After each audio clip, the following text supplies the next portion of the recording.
A recent report says the Chinese Communist Party tried to influence Western countries during the pandemic.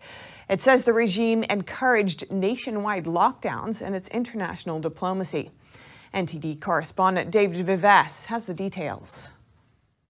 European countries are copying China's methods with regard to managing the CCP virus, also known as coronavirus. This is the conclusion of a report released on June 21st, which details the reactions of several governments over the past year. The Chinese communist regime said it found the solution to the pandemic, and from this point started very aggressive diplomacy against other countries, saying they should copy it. That's where I started this study.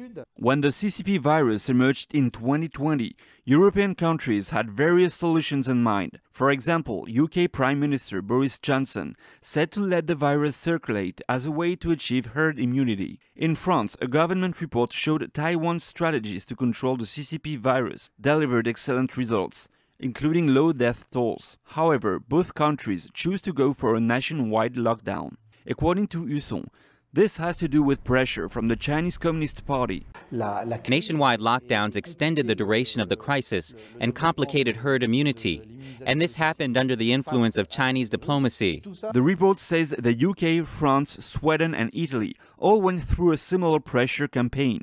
For example, in the UK, Boris Johnson's Twitter account was prey to hundreds of messages saying he was leading the country to genocide.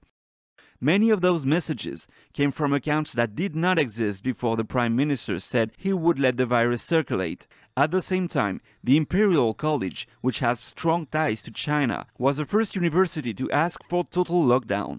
In Italy, some hashtags saying "Thanks China" or "Grazie Cina" went viral in March 2020. But the report says at least a third of these hashtags came from bots. This happened at a time when China sent ambassadors to Italy to encourage the authorities to impose a national lockdown. There were hundreds of thousands of messages on Twitter that came from bots, just like the 50 Cent Army in China. Those were supporting the CCP's propaganda in European countries. 3.9 billion people have been under lockdown at some time since the spread of the CCP virus. Reporting by David Vives, NTD News, Paris.